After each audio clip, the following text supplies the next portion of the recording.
Hello everyone, my name is Nomaren, and this is my channel, It Pays to Fear God. This is where we learn about God, His beloved Son Jesus Christ, and their kingdom purpose, the three most important subjects that we can ever learn about, talk about, or discuss in the entire Holy Bible, according to John chapter 17, verse 3. The subject that I have prepared for you and myself today is captioned The Armour of God. However, before I get into that, I once again have a tune that some of us might enjoy.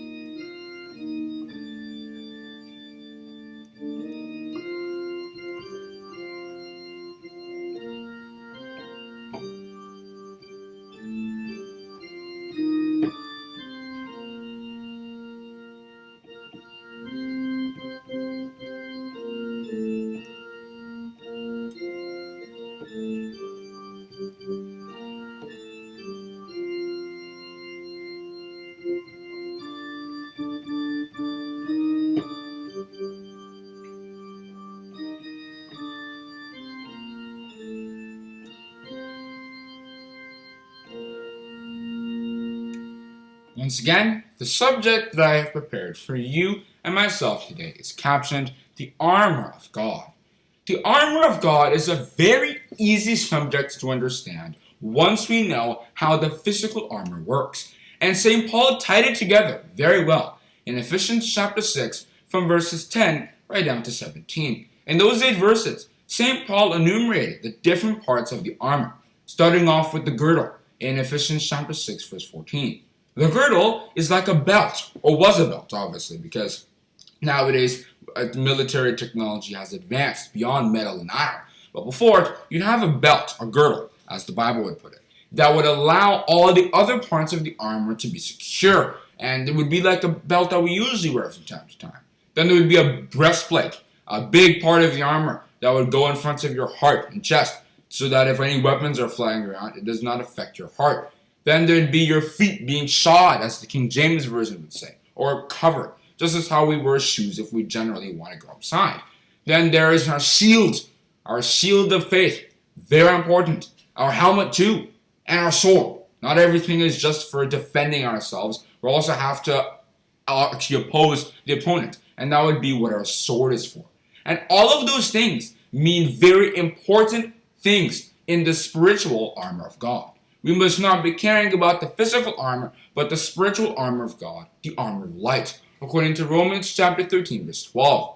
Just as how the spiritual armor of God is like that, there are spiritual battles that will need to be fighting in this world, namely the temptation Satan sends us. For though we walk in the flesh, we do not war after the flesh. For the weapons of our warfare are not carnal, but mighty through God to the pulling down of strongholds, casting down imaginations, and every high thing that exalteth itself against the knowledge of God, so on and so forth. 2 Corinthians chapter 10, for verses 3 to 6. What are those strongholds, for example? Those are the various laws and principles, policies, etc., that people give us. Those ideas that Satan the devil himself generates, him and his organization, the abomination of desolation, according to Matthew chapter 24. In verses 15 and 16. And those imaginations, the policies, and the product of Satan's organization. We must reject such ideas. They are flying all around this world. And those are the spiritual battles we need to be fighting. Temptations not coming from 1,000 miles away, but from indeed our own house, our own workplace, generally our own environment. According to Matthew chapter 10, from verses 36 right down to 38. It's important we understand this fact. Somebody who had worn the spiritual armor and had defeated somebody very big, but not with physical armor, was David in 1 Samuel chapter 17. He killed Goliath with his stones, not with physical armor. The people who were wearing physical armor, like Saul, he couldn't defeat Goliath. He was wearing the armor. But David wore the spiritual armor of God. He had faith in God, which was why that was so much more powerful than the physical armor and could defeat Goliath, while the people who were dressed in such heavy metal and iron couldn't actually defeat Goliath. So it's important we understand the spiritual armor is very powerful, which is why we should be wearing it. Isaiah chapter 59 verse 17 actually, Isaiah chapter 11 verse 5, and some other places all over the Bible. The armor of God was spoken about it there, just as how in Ephesians chapter 6 from verses 10 to 17. Now like I said, Paul in that Ephesians chapter 6 had enumerated the various parts of it, and he started off with the girdle.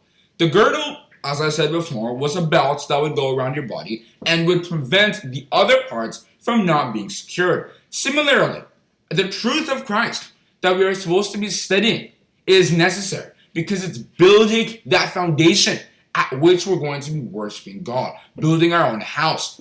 There were two illustrations in Luke chapter 6 from verses 46 to 49 of a man that would build a house upon a rock and a man that would build a house upon sand. People who built it upon rocks, they studied the Bible properly and they lived their lives by it. They're building steady foundations, steady relationships with God. But people who are 50-50, building it upon sand, the wind comes, blows vehemently upon that house, and indeed, the ruin of that house is great. Matthew chapter 7, from verses 21 right down to 27, the illustration was also given there. We must study the truth properly. But whoso looketh to the perfect law of liberty, and continueth therein, he be not a forgetful hearer, but a doer of the work, this man shall be blessed in his deed. James chapter 1, verse 25. You can also read 2 Timothy chapter 2, verse 15. Studying the Bible is very important. And it doesn't make us free. It makes us free indeed. John chapter 8, in verses 31, 32, and 36. Jesus Christ could indeed testify to the statement. He was physically in bondage. There were people battling him. There were people destroying him. But in the spiritual sense, he was as free as the birds of the air, as the lions in the wilderness. While those people who were destroying him were physically free, they could do whatever they wanted, but spiritually they were in deep bondage. They were spiritually lifeless to God, according to Proverbs chapter 21, verse 16. Once we have the wisdom of God, it preserves us. Understanding will allow us to understand what's happening in these last days and make correct decisions so that we're taking the right way, the narrow way, not the broad way, according to Proverbs chapter 2, from verses 10 to 12, and the parable or the statement of the narrow way and the broad way in Matthew chapter 7 and verses 13 and 14. Then once we have the girdle, we need the breastplate of righteousness, according to Isaiah chapter 59 verse 17 and also Isaiah chapter 11 verse 5. That breastplate of righteousness, like I said, the breastplate covering your heart. The heart condition that we have to have is very important. We cannot completely be righteous before God except if our heart condition is completely in line with God. We're not to be like King Amaziah in 2 Chronicles chapter 25 in verses 1 and 2, who would do the physical things that you're supposed to do. He would keep the Feast of Tabernacles. He would, sacrifice bulls or whatever to God. Those are things anybody can do once you're trained. However, that is not where God really is. He set up those institutions, remember, and if you didn't obey them, you would be destroyed by God. But those are not really where God is. God was in your heart. That is why you don't need to pray to God physically. You don't need to really physically do lots of things. It's in your heart condition. That is where all the spiritual battles are. They are not in the very physical stuff that you do from day to day. It's in your heart and the heart of others. That is not just where the blessings are. That is also where the biggest battles that you have to fight are. So that is where our biggest attention should be. That is also where the righteousness comes from. However, because many people's heart conditions are not in the right place, they do not love God with all their heart, soul, and might, according to Deuteronomy chapter 6, verse 5. As a result, they cannot cope with having to deal with the righteousness of God. Instead, they want to mix up God's righteousness with their own kind of righteousness, and then go ahead and sell it to God. It's like instead of just choosing one or two things in the menu, you want to try and tell the waitress, okay, I want to mix these two meals together. Can you do that? Take this meal of fried rice and chicken, take this meal of something else, mix them together. Can I have it? No, you have to choose something that's already on the menu. That's why God's biggest enemies are not really people who just don't do what he wants. It's people who want to take some of what he wants, take some of what Satan the devil wants, mix them together. Once you do that, you are being the enemy of both Satan the devil and God, and you're in big judgment. That is why personal righteousness is something we should never try going for. Brethren, my heart's desire and prayer to God for Israel is that they might be saved. For I bear them record that they have a zeal of God, but not according to knowledge. For they, being ignorant of God's righteousness, and going about to establish their own personal righteousness, have not submitted themselves unto the righteousness of God. Romans chapter 10 from verses 1 to 3. Personal righteousness is bad. We should not do what King Saul had done in 1 Samuel chapter 15, where God strictly told him, uttered to him, that he had to kill all the Amalekites. Instead, he decided to save King Agag, decided to save all the noble sheep, all the sheep that would be good for offerings. And instead of following what God said, created excuses to wanting to bail him out of that by saying, oh wait, but I thought you liked sacrifices. And I'm saving the best of bulls, the best of sheep, goats, rams, so that I can go and sacrifice them to you. No, you cannot disobey God to obey God. He was not wearing the breastplate of righteousness. So we as Christians must accept God's righteousness as the true righteousness and follow through with that all the way till the end of our lives. Then there's our feet being shod, or our feet being covered. Physically, your feet have to be covered because if you are battling on rough terrain, you need protection. Otherwise, your feet are going to be destroyed by the rocks and grubs that you're generally going to be stepping on. Similarly, in these last days, we should not be found dining with people, not just physically eating with them, but generally interacting with people who do not have any sort of hope for spirituality, hope for eternal life of any kind. Many people who call themselves Christians are dining, taking instruction from people who don't have any form of spirituality at all. Rather, we are supposed to be walking in newness of life, walking in the light, according to John chapter 8, verse 12, John chapter 3, from verses 18 to 21, and many other places all over the Bible. We should never try to want to do anything that's in darkness. We should be wearing the armor of light, according to Romans chapter 13, verse 12. Our feet should be covered. We should never be found in places where there is no spiritual peace, but rather be found in places where spiritual peace reigns. That is where our lamp, the truth, can guide us. Our feet can be guided by the truth. Our feet are covered, according to Psalm chapter 119, verse 105. It's very important we understand this. And it's through that we can go dispense the message to others. But here's where many people get it wrong. Many people do not understand the fact that you can't be holding back the truth to yourself. Many people know the truth, but they're ashamed to go dispense it to others. We must be like St. Paul. For I am not ashamed of the gospel of Christ. For it is the power of God unto salvation to everyone that believeth, to the Jew first, and also to the Greek. Romans chapter 1, verse 16. If we are ashamed of teaching Christ's gospel, Jesus Christ himself is going to be ashamed of us, according to Mark chapter 8, verse 38. We must show the correct example. Our feet must be covered with the spiritual peace. Then there is our shield. The shield is one of the most iconic parts of the armor.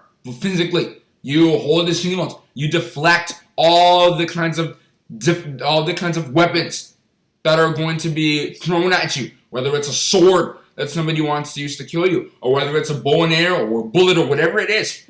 Shields are very important in battle. And spiritually, our faith is so crucial that you cannot worship God without faith, according to Hebrews chapter 11, verse 6. And what is that faith? It's built by wisdom, according to Romans chapter 10, verse 17. Faith comes by hearing, and hearing the word of God, which is why I said we need to study the Bible. In trying times like this, when everybody's sitting at home, when everybody's got so much time, you should use that time to study the Bible. Build your faith based on that, because faith is that essential tool so that when temptations come, you can block them. You don't fall by them. You believe in God. People who believe in God are not people who said, we are the children of Abraham. We are this, we are that. No. People who had to go through a lot in order to be justified before God. Like St. Paul. St. Paul was boasting about the various persecutions that he went through in 2 Corinthians chapter 11, from verses 24 to 33. He said he was given 40 lashes, save what? Which is essentially 39 lashes. And he got that 5 times. If you do the math, he got 195 lashes essentially. In different times. He was beaten by the rod. He was really persecuted. And he was boasting about that. He wasn't just saying, oh, dang it, I'm so sad. I've been broken. I'm ashamed. No, he was boasting with that. He knew he had faith in God, which is why he had advised Timothy to have that good faith. Fight the good fight of faith. According to 1 Timothy chapter 6, verse 12. We must build our faith in our belief. Have the helmet of salvation. The helmet and the shield are very similar because they are both trying to deflect. Our helmet, of course, deflecting shots that are going to be coming to our head. We have to have hope in what God is doing. Hope and faith are things people don't understand. They think they can have faith, have hope in things that they can literally see. Like when you're traveling and then you can see your destination. I hope. But you're looking at it. That's not how we are supposed to be having faith in something. It's important we know that we have to be having hope in God. According to Romans chapter 8 and verses 24 and 25. Romans chapter 12 verse 12. And Hebrews chapter 10 verse 23. Jesus Christ was somebody who really had faith in God's plan. In Matthew chapter 26 and verses 39 and 42. He prayed to God to take that cup. Simply being a human. Because no human really wants to die. So Jesus Christ said, I would wish it is in my personal interest for you to take it away from me, but your will still must be done. But it's important we understand, we must never be trying to advise God, suggest God, like, let's do it this way instead of what God had already planned. No, we should make sure that we are agreeing with God's principles and living our lives according to it. Then, there is one more very important element, and that's the sword. The sword is a very important part of the armor. Because like I said in the beginning, it's not just to make sure nobody can kill you. You actually have to go and try to kill other people. And the sword is the truth. Because the truth is a very powerful thing. For the word of the Lord is quick and powerful and sharper than any two-edged sword. A two-edged sword is sharp on both sides. But the truth is sharper than that. Piercing even to the dividing asunder of the soul and spirit and the joints and marrow. And is a discerner of the thoughts and intents of the heart. Hebrews chapter 4, verse 12. The truth is so powerful that when Peter the Apostle spoke the truth in Acts chapter 2, verse 41, 3,000 people were baptized and converted. In Acts chapter 4, verse 4, 5,000. Add that to the 3,000. And they just kept going and going and going. Same with us teaching the truth. Same with the saints. When they teach the truth, according to Isaiah chapter 52, verse 7, and many other places all over the Bible. When we teach the truth, it's going to convert many people in the end. God, of course, being the one to convert them. According to John chapter 6, verse 44. Because it's Him and Jesus Christ who are the ones who have that power to bring people to God. Our job is just to teach it. But it's important we have the understanding the truth is very powerful, and that is our sword. The very iconic part of our own armor. Now, all the parts that I've just mentioned are at the front of your body. The breastplate, your shoes even, and all the other parts. However, your back doesn't really have anything. Maybe just armor, just random metal. But it doesn't really have anything. And that represents our faith having to be kept to the end. It's not having faith that really matters. It's keeping that faith to the end. We must press toward the mark of the prize of the high calling of God in Jesus Christ. Philippians chapter 3, verse 14. For we are made partakers of Christ if we hold the beginning of our confidence, the beginning of our hope towards God, steadfast unto the end. According to Hebrews chapter 3, verse 14. We must be patient. We must have faith and hope that God is really going to bring what He has promised to come to pass. According to Hebrews chapter 10, in verses 35 and 36, and verses 38 and 39. Matthew chapter 24, in verses 12 and 13. 1 Peter chapter 1, verse 9 even. When Peter the Apostle told us we need to have our faith reach the end to reach the salvation of our souls. I hope I have made it clear now. The importance of us wearing the Christian armor. It's spiritual battles we're fighting against our wives, against our children, against whoever. We must fight those battles because as the big saying goes, the biggest challenges we face whether it's to God, whether it's to whoever.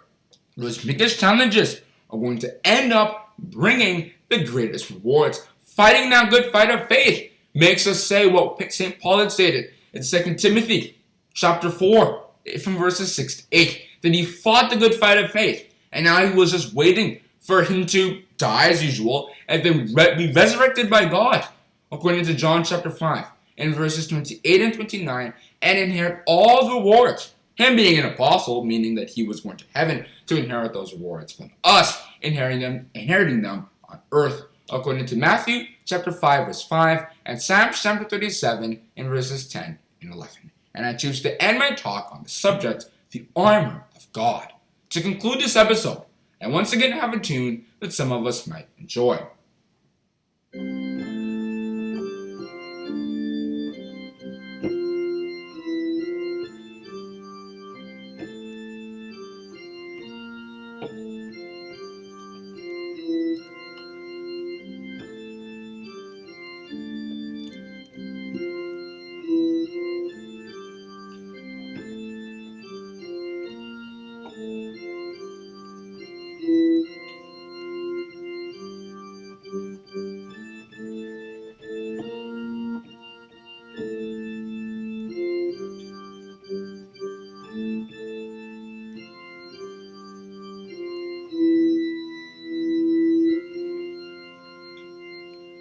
Hope you enjoyed this video. Hope you learned something. Most importantly, click the subscribe button, like button, notification bell, whatever. Because it's very important that we as Christians, better yet all of humanity, have the understanding that we need to be wearing the armor of God, the armor of light, wearing the helmet of salvation, and all the other parts that come with it. Because this is one way of understanding what we need to do in order to be saved, and therefore inherit all the rewards God has promised to them that love him, the biggest being eternal life. Thank you.